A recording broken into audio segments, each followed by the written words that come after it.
Hey everybody, this is Boudreaux, at Boudreaux Comedy on all social media. Welcome to the first episode of The Mic and the Machine. I have Mr. Carl Paul, your friend Carl, here with me. He's going to be my first subject, so we'll see how this goes. So we're going to tattoo, we're going to talk about some comedy. So you ready, Carl? I'm ready, let's do it. All right. Drill into me.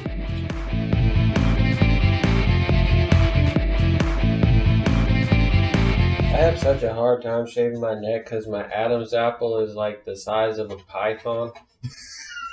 So I just cut myself to shreds every time. I've been. Have you seen those clippers online that they advertise that they like shave to the skin with one swipe? They're like gold or they're gold, yeah.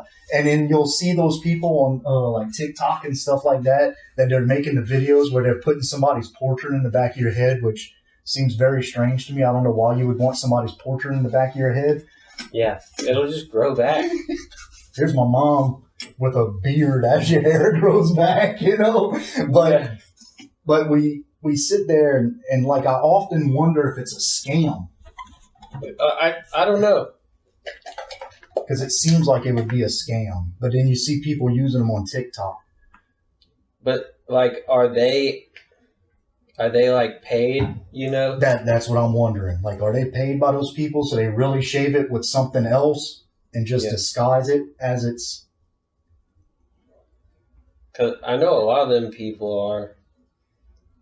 I know I see people exposing a lot of products on TikTok. They're like, yeah, this doesn't work. Well, yeah, there's that zit cream stuff or whatever, where it's really just they're putting poppy seeds. Yeah. In the cream on their face. Yeah. I've seen that. I was like, man, that's low down. A bunch of snakes in the grass. It's such a weird time. I remember when I was a kid, like, they had infomercials. Yeah. And you could buy all of that garbage just from TV. Yeah. All right, man, go take a look in the mirror.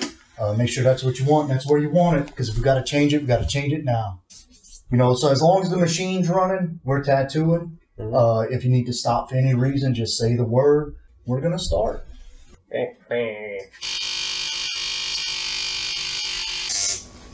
So, Carl, where are you originally from?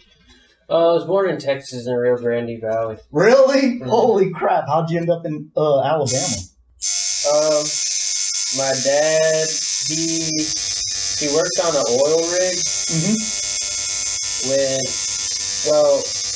When I was born, he did. He did farming and other stuff there before I was born. But basically, because of his job, we moved from Texas to here. Okay. Like, he would go all sorts of different places to, like, get to the rig or whatever. Yeah. And he would be gone, like, I would see him probably, like, once a week. I know from watching your comedy, I know you talk about being homeschooled. Yeah. Was the moving around and stuff like that part of the being homeschooled, or how did that come about? Maybe it was for like my older siblings, but for me, not so much. It did make it easier to go back and forth to Texas, because we could just like do school anywhere. Mm-hmm. And when I was real little, we would go back and forth a lot. So how did you like being homeschooled? Well, when I was a kid, I hated it because like I didn't have any friends that were homeschooled.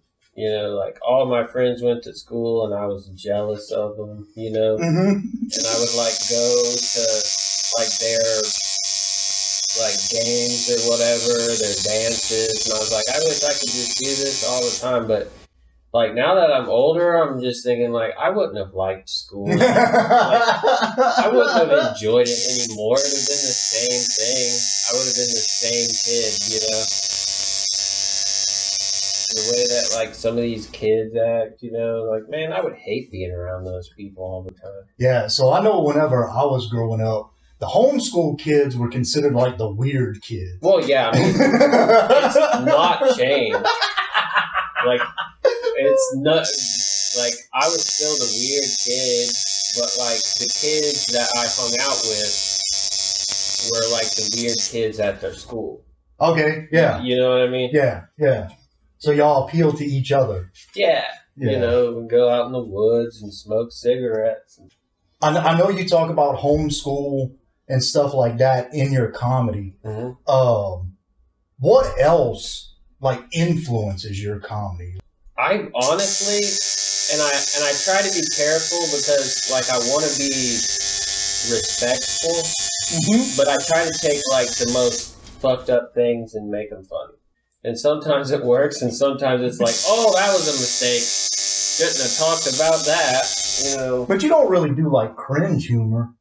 Not necessarily, just like, I don't know.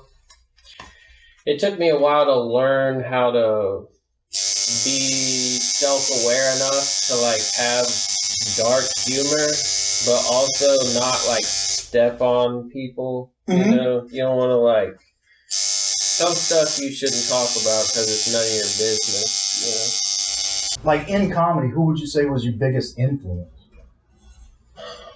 Well, I know it's stereotypical to say, but I think, to me, Richard Pryor was the best. And the reason that I think that is because I think he opened the door for comedians to do material that, like, it's just like he made it possible to talk about all kind of stuff. Like, describe your comedy, I would say deadpan. Yeah. But I really think it's just because even though you're talking about subject matter that may not be serious, you do have a serious look to you. And then I think your delivery and your cadence gives that deadpan effect. It's funny because, like, when I first started, people told me that I sounded like Mitch Hedberg.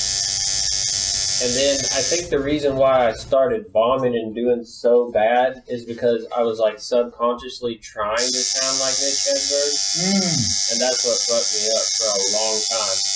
It was like I was stuck in it. Like I couldn't stop. Because my first few sets that I ever did went really well. But then people were like, you sound like Mitch Hedberg. And then that got in my head and I started trying to.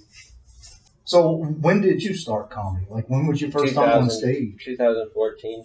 Oh, okay. At the Copper Shop. Well, they don't do it anymore. COVID killed it. Yeah, COVID But killed that was the longest running open mic. I Googled it. What I did, I Googled where to try stand-up comedy. And that's what came up, and I called them. And I knew how to write speeches because I did public speaking.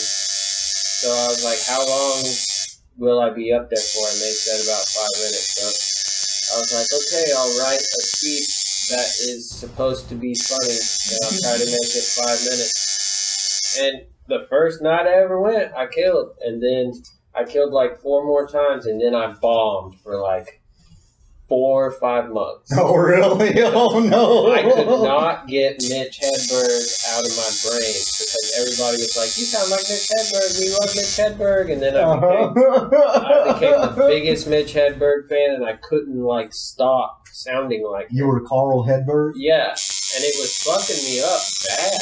Like, I couldn't get it out of my head. But so from 2014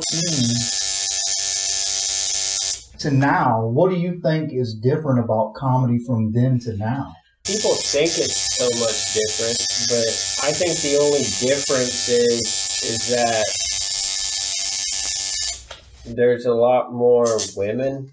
Mm-hmm. I mean, that's pretty much it, I think. People think that there's so much less that you can't say.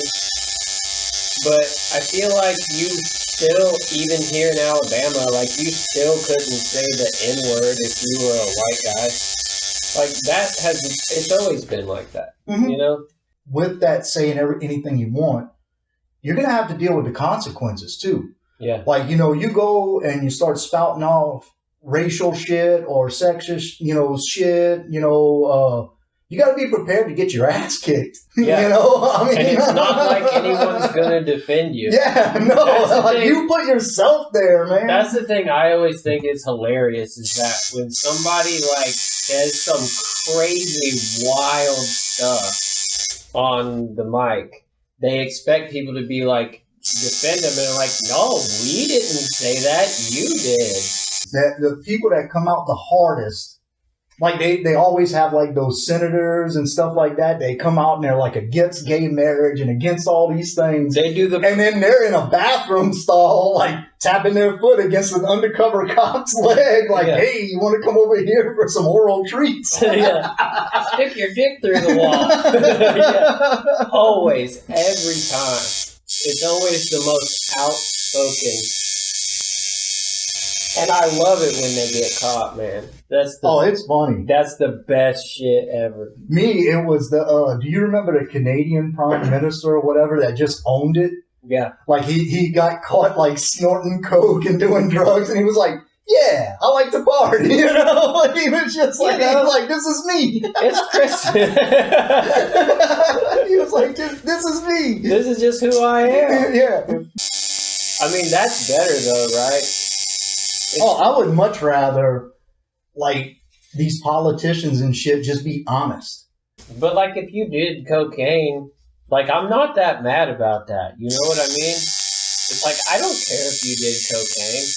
As long as you're, like, not making children do cocaine in a basement. The thing about it, man, is they were all, like, frat boys and shit like that. They all did cocaine. Yeah, they all did fucking drugs. They all like touched each other's nuts, and they all did cocaine. I don't give it a shit if all of them went down somewhere and did cocaine together and jerked each other off. It's none of my business.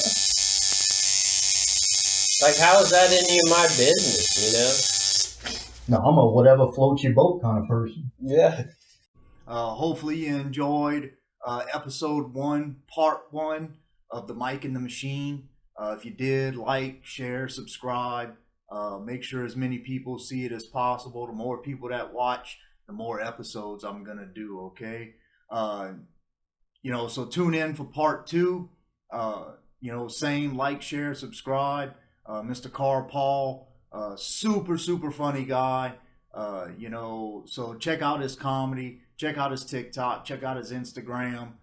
TikTok, your friend Carl, the letter U, letter R, friend Carl on TikTok. Your friend Carl, YOUR on Instagram, and Carl Paul on Facebook. And so make sure you follow him. Make sure you check out his comedy. Super funny guy. And so tune in to part 2 and enjoy.